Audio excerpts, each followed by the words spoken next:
The Christmas tree lights reflected off the hood of the white Mercedes SUV parked in my parents' driveway, my sister Bailey's latest acquisition. Through the window I could see her showing it off to relatives, running her hand along the leather seats while Mom beamed with pride. I sat in my practical Honda Civic, the one I'd paid cash for 5 years ago, and checked my phone one more time before going inside. The email confirmation was there. Acquisition of Premier Auto Group finalized. Congratulations on your purchase, Ms. Davis. I was 35 years old, a private equity investor specializing in distressed automotive assets. My family thought I was something in finance, a vague job they'd never asked about because it wasn't as exciting as Bailey's Instagram influencer career, which consisted of 50,000 followers and an endless stream of sponsored posts featuring luxury items she didn't pay for. I walked into the house carrying a modest gift bag. The living room was full of relatives admiring Bailey's new car through the window. Riley. Mom rushed over, pulling me into a hug that felt more obligatory than warm. You're late. Bailey just got her Christmas present. I can see that. Another Mercedes. It's the GLE 450, Bailey said, not looking up from her phone where she was already posting photos. Upgraded from the C-Class. I needed something bigger for all my collaboration packages. This was her third car this year. A BMW in March, an Audi in July, and now the Mercedes in December. Each one financed, each one with a payment plan my parents couldn't actually afford. Riley, we need to talk, Dad said, guiding me toward the kitchen. Mom followed and I knew what was coming. In the kitchen, away from the relatives, Dad's jovial expression faded. We need your help with something. How much? Don't be like that, Mom said. This is family. How much? I repeated. 4,000, Dad said. The Mercedes payment is $1,200 monthly, and we're already carrying the payments on Bailey's other 2 cars. Plus the Audi needs new tires, the BMW needs service. Why are you paying for Bailey's cars? She's building her brand, Mom explained as if this were obvious. She needs to look successful to attract sponsors. You can't be an influencer driving a regular car. She could get a job and pay for her own cars. Her influencer work is a job, Mom said defensively. She posts every day, engages with followers. Does it pay $3,600 monthly in car payments? Silence. We just need help until her big sponsorship deal comes through, Dad said. She's in talks with a major beauty brand. Once that hits, she'll be able to cover everything. I'd heard versions of this story for 3 years. The big deal was always coming. The major brand was always interested. Meanwhile, my parents funded Bailey's lifestyle while their own retirement accounts dwindled. How much have you spent on Bailey's cars this year? I asked. That's not the point. How much? Dad shifted uncomfortably. Maybe $30,000 total. But that's an investment in her future. $30,000 on car payments, insurance and maintenance for vehicles Bailey drives but doesn't pay for. You make good money, Mom said, her voice taking on a pleading tone. What's $4,000 to you? It's Bailey's Christmas present, really. Just one more payment from your emergency fund. My phone buzzed. A text from my business partner, repo team en route. 11:45 p.m. I checked my watch. 8:30 p.m. Plenty of time. Let me ask you something, I said. How much do you think I make? I don't know, Mom said. You work in finance. Probably 70,000. The number was so far off it was almost funny. And based on that assumption you want me to give you 4,000, more than half a month's salary? It's not giving, it's helping, Dad corrected. Family helps family. When was the last time you asked Bailey to help with anything? Bailey's situation is different. She's building something. And I'm not. For the first time I let frustration creep into my voice. You've never asked what I do. Never visited my office. Never attended any of my company events. But you assume I can afford to fund Bailey's lifestyle. Don't make this about you, Mom said. This is about family unity. It's Christmas. I pulled out my phone and opened a document. Let me show you something. This is a record of every financial request you've made in the past 5 years. The spreadsheet was comprehensive. Bailey's first car down payment, $8,000. Bailey's second car down payment, $7,500. Bailey's third car down payment, $9,000. Monthly car payment, loans, $43,200. Parents, emergency requests, $28,000. Family vacations, $15,000. Bailey's apartment deposits/rent, $22,000. Total, $132,700. Amount repaid, $0. Mom's face went pale. You've been keeping track? I've been documenting systematic financial exploitation. There's a difference. That's a terrible way to look at family, Dad said, but his voice had lost its authority. What's terrible is asking me to fund Bailey's third luxury car this year while I drive a 5-year-old Honda. What's terrible is expecting me to drain my emergency fund so Bailey can maintain an Instagram aesthetic. Bailey appeared in the doorway. Are you talking about me? Your parents want me to pay for your new Mercedes. It's not like you can't afford it, Bailey said, scrolling through her phone. You work in finance. You're loaded. What do I do in finance, Bailey? She looked up, confused by the question. I don't know. Numbers stuff. I'm a private equity investor. I specialize in acquiring and restructuring automotive dealerships and financing companies. My current portfolio includes 18 dealerships across 6 states. The kitchen went silent. My personal net worth is approximately $12 million. My annual income varies, but last year it was $2.3 million. Bailey's phone slipped from her hand, clattering on the tile floor. $12 million. Dad repeated. The Honda I drive. That's strategic. I learned early that displaying wealth in this family resulted in increased demands. So I kept my success private while you all assumed I was barely getting by. I pulled up another document on my phone. This is particularly interesting. Bailey, where did you get the financing for your Mercedes? Premier Auto Group, she said quietly. They approved me despite my credit. They approved you because you listed Mom and Dad as co-signers and provided fabricated income documentation. The finance manager noted in the file that the deal was questionable but technically approvable. How do you know that? Mom asked. Because as of 4 p.m. today I own Premier Auto Group.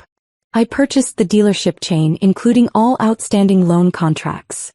The silence was deafening. You bought the dealership? Bailey whispered. I bought the entire company. 12 locations including the one that financed all 3 of your cars. And according to the contracts, all 3 vehicles are currently in default. That's impossible, Dad said. We've been making payments. You've been making partial payments. The BMW is 2 months behind, the Audi 4 months behind.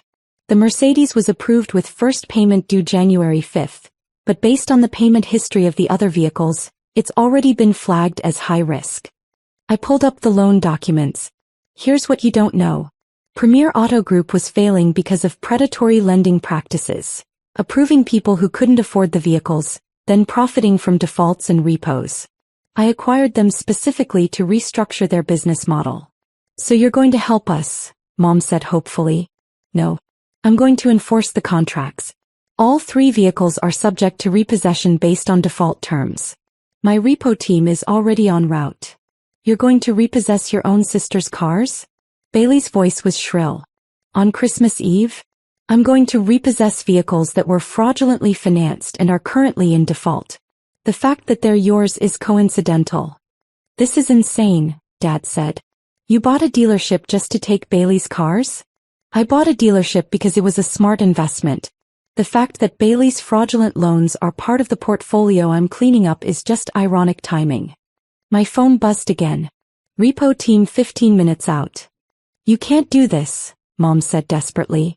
It's Christmas. Family doesn't treat family this way. Family doesn't commit loan fraud. Family doesn't list false income on financing applications.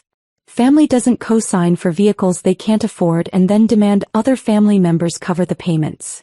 I walked back into the living room where relatives were still admiring the Mercedes through the window. They turned as I entered. I need everyone to hear something, I said, pulling up the loan documents on my laptop and connecting to the TV.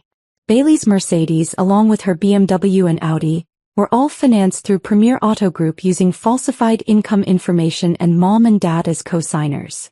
The loan applications filled the screen, highlighted sections showing Bailey's claimed income of $8,000 monthly, nearly triple what her actual influencer earnings totaled. That's private information, Bailey shouted. It's fraud documentation. And as the new owner of Premier Auto Group, I'm legally obligated to address it. Aunt Linda, Dad's sister, leaned forward. Bailey claimed she makes $8,000 a month from Instagram? She makes maybe $3,000 on a good month, I said. The financing was approved based on false information. All 3 vehicles are in default. And as of midnight they'll be repossessed. You're really doing this? Bailey asked. Humiliating me in front of the whole family? You humiliated yourself by committing fraud. I'm just enforcing consequences. Uncle Tom spoke up. Hold on. Riley, you said you own 18 dealerships. Correct. Premier Auto was my latest acquisition. I've been in automotive private equity for 8 years. And you've been letting us think you were barely scraping by? Mom asked. I've been protecting my assets from a family that sees me as an ATM. Every time I've mentioned any success, it's been followed by requests for money. So I stopped mentioning it. I pulled up my complete financial portfolio on the TV. Automotive dealership holdings, $8,400,000. Commercial real estate, $2,100,000. Investment portfolio, $1,300,000. Cash reserves, $890,000. Total net worth, $12,690,000. The room erupted in shocked murmurs. $12 million, Bailey said. And you drive a Honda and wear clothes from Target. Because wealth isn't about looking rich. It's about being rich. Something you'd understand if you'd ever earned money instead of just spending other people's. Headlights swept across the living room window. 2 large tow trucks pulled into the driveway, followed by a black SUV. They're here, I said. Bailey ran to the window. No. You can't take my cars. How will I get to collaborations? How will I maintain my brand? The same way millions of other people get places. Buy a car you can actually afford. 3 men in professional uniforms approached the door. I let them in, presenting my identification and ownership documents.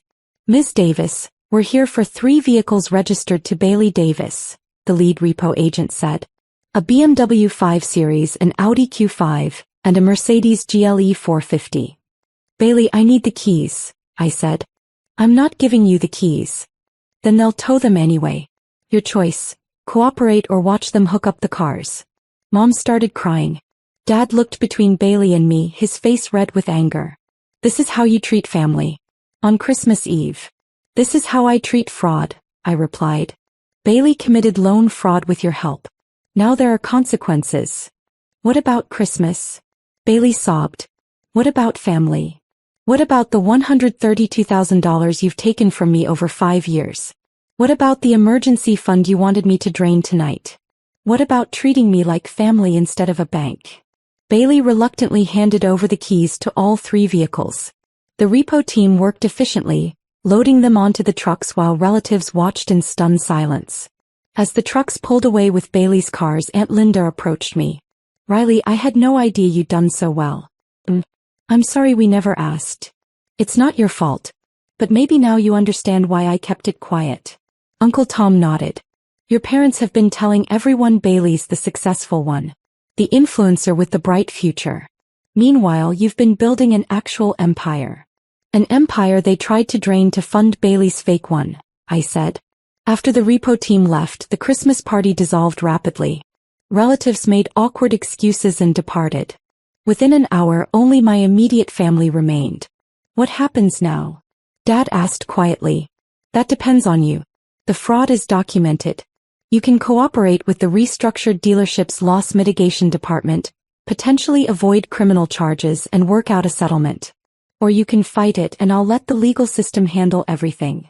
You'd prosecute your own family? Mom asked. You committed fraud using my company's resources. Yes, I'll prosecute if necessary. I can't believe you're doing this, Bailey said, her influencer composure completely shattered. Over cars. Not over cars. Over years of exploitation. Over being treated like an ATM. Over watching you get everything while contributing nothing. I picked up my coat. I'm leaving now. You have 72 hours to contact Premier Auto's legal department and begin resolution discussions. After that, it becomes a police matter. Riley, wait, Mom called. It's Christmas Eve. Can't we work this out as family? We stopped being family the moment you decided I existed to fund Bailey's lifestyle. Now we're just people with legal and financial obligations to each other. I walked out to my Honda. The car I'd chosen specifically because it didn't attract attention or invite questions about money I might have. As I drove away, I passed the tow trucks heading to the impound lot with Bailey's luxury vehicles. 3 cars worth $180,000 combined, none of which she could afford, all financed fraudulently. My phone rang. My business partner Marcus. How'd it go? He asked. About as expected. Family meltdown, threats, tears. The usual. You know this is going to cause permanent damage. The damage was already done. I just stopped pretending otherwise. Still, taking your sister's cars on Christmas Eve. That's cold. She committed fraud. I enforced consequences. The timing is unfortunate but not my problem. Fair enough. So, the Premier Auto restructuring plan. When do you want to review it? Day after Christmas. I need a day to decompress from family drama. You've earned it. Merry Christmas, Riley. Merry Christmas, Marcus. 3 months later, I sat in my corner office looking out over the city. I was reviewing reports from my dealership group. Premier Auto Group was rebuilt. No more shady loans, fair deals, honest profit. Bailey's 3 luxury cars were gone, sold at auction. Now she drove a used Honda Civic, the same car I had. She'd bought it herself with money from her new marketing job. Her Instagram following had dropped to 20,000 after she stopped pretending to be rich. My parents had accepted a settlement. They paid $15,000 toward the fake loans and went through financial counseling. Charges were dropped when they agreed to cooperate. The family split, of course. Some said I was cruel. Others, like Aunt Linda and Uncle Tom, quietly supported me, and even asked about real investments. The biggest change was inside me. The guilt I used to feel about my success was gone. I no longer believed helping family meant losing myself. I had started dating someone from my business circle. When I told him about the Christmas Eve repossession expecting judgment, he just said, "Good for you. Family obligation doesn't mean funding fraud." Then my phone buzzed, an email from Bailey. It was the first time she'd written since that night. Riley, working a real job is harder than I thought. I'm tired every day, but I'm learning what earning money really feels like. The counselor showed me how much Mom and Dad spent on me. $132,000. I never added it up before. That's crazy. I'm not asking for forgiveness. I just get it now. Looking rich isn't being rich. I'm selling the designer stuff I bought with your money. I can't repay it all, but I'll try to give something back. Bailey. I read it twice, waiting to spot manipulation. But all I saw was honesty, maybe real this time. I didn't reply right away. Maybe I would. Or maybe this was just closure. Either way, I felt free. That Christmas Eve had been harsh but necessary. Mom begged for another payment. Bailey flaunted her 3rd car.